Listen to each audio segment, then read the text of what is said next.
Hello friends, இன்னைய video பார்த்தீங்கன்னா சிம்பிளாக ஒரு பேக் வச்சு ஸ்குவாட் எக்ஸசைஸ் தசைப்பயிற்சி எப்படி செய்கிறது அப்படின்னு தான் பார்க்க போகிறோம். நீங்கள் இதுக்காக ஜிம்முக்கெல்லாம் போயிட்டு ரொம்ப செலவெல்லாம் பண்ணி நீங்கள் எடுத்திருப்பீங்க. அது வந்து ஹை லெவல் போகிறவங்க எடுக்கிறது. வீட்டில் இருக்கவங்க பார்த்தீங்கன்னா தன்னுடைய உடம்பு ஆரோக்கியமாக வச்சுருந்தா போதும் அப்படின்ட்டு, ஒரு ஷேப் கிடைச்சா போதும் அப்படின்ட்டு பண்ணுவீங்க. அவங்களுக்கு பார்த்தீங்கன்னா இந்த சிம்பிளான இந்த ஸ்குவாட் எக்ஸசைஸ் ரொம்ப ஹெல்ப்ஃபுல்லாக இருக்கும். ஒன்றும் இல்லை, உங்களுடைய வீட்டில் இருக்கக்கூடிய காலேஜ் பேக் இல்லை ட்ராவலிங் பேக் இந்த மாதிரி ஒரு பேக்கில் நல்ல வெயிட்டான புக்ஸை எடுத்து வச்சுக்கிறேன்.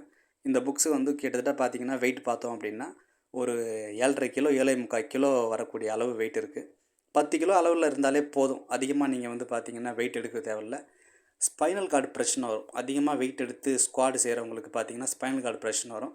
அதனால் நீங்கள் மிதமான ஒரு வெயிட் எடுத்து நீங்கள் பாடி பில்டர் ஆகணும், ஸ்டேஜ் ஏறணும் அப்படின்ட்டு ஒரு ஆசை இல்லாத ஒரு ஆளாக இருந்தீங்க அப்படின்னா, நீங்கள் ரொம்ப பெரிய அளவு வெயிட்லாம் வந்து தசை பயிற்சி வந்து செய்ய தேவையில்ல.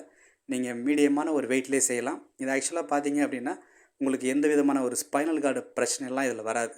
இந்த மாதிரி ஒரு 3 செட்ஸு, ஒரு 15 கவுண்ட்டு, சரிங்களா? ஒரு 15லேருந்து ஒரு 20 கவுண்ட்டு மட்டும் நீங்கள் 2 நாட்களுக்கு ஒரு முறை செய்தால் போதும். ஆக்சுவலாக தொடைன்ற இடம் பார்த்திங்கன்னா ரொம்ப பெரிய தசை நார்கள் உள்ள பகுதி. அதனால் இந்த இடத்துல வந்து நீங்கள் ரொம்ப ஹெவியாக வந்து டெய்லியுமே செஞ்சிங்கன்னா அது உங்களுக்கு வலியை தான் ஏற்படுத்தும். 48 ஹவர்ஸ் வந்து தொடைப்பயிற்சி செஞ்சம்போது நீங்கள் கேப் கொடுக்கணும். அந்த கேப் கொடுத்து நீங்கள் தூங்கிட்டு நீங்கள் ப்ரோட்டீன்லாம் எடுத்துக்கும் பொழுது தான் அந்த மசில் வந்து உங்களுக்கு ஒர்க் அவுட் பண்ண ஒரு பலனை வந்து உங்களுக்கு கொடுக்கும், சரிங்களா? ஆக இந்த தொடை தசை பயிற்சி செய்யும் பொழுது, ஸ்குவாட் எக்ஸசைஸ் செய்யும் பொழுது வெயிட் கம்மியாக இருக்கும் பொழுது ஒரு இடத்த வச்சுக்கோங்க. ஒரு டம்பிள்ஸோ இல்லை ஒரு பிளேட்டோ கையில் வச்சுக்கோங்க. வெயிட் கம்மியாக இருக்கிறதே வச்சு நீங்கள் செய்யுங்க. அதிகமாக பிகினிங்கில் செய்ய வேணாம். நல்லா பண்ணி ப்ராக்டிஸ் எடுத்தவங்க வேணால் என்ன பண்ணலாம் அப்படின்னா, நீங்கள் அதிக வெயிட் வந்து தூக்குங்க. அதே மாதிரி வெயிட் அதிகமாக தூக்கும்பொழுது யாராவது ஒருத்தரை கூட வந்து துணைக்கு வச்சுக்கோங்க. நீங்கள் யூடியூப்லேயும் நிறைய வீடியோலாம் பார்த்துருப்பீங்க. அதெல்லாம் பார்த்தீங்கன்னா ஸ்குவாட் பயிற்சி செய்கிறவங்க யாராவது ஒருத்தவங்கள கூட வச்சுருப்பாங்க. இல்லைன்னா அவங்களுக்கு விபரீதமாக சில பிரச்சனைகள் வந்து வரும், சரிங்களா? அதனால் இந்த ஸ்குவாட் செய்யும்போது ரொம்ப கம்மியாக வெயிட் வச்சு செய்யுங்க. ஆரம்ப நிலையில் செய்கிறவங்க ரொம்ப கம்மியாகவே வெயிட் வச்சு செய்யலாம். இதோ பாருங்கள், நான் வீட்டில் ஹோம்மேடு சிமெண்ட் பிளேட் வச்சுருக்கேன்.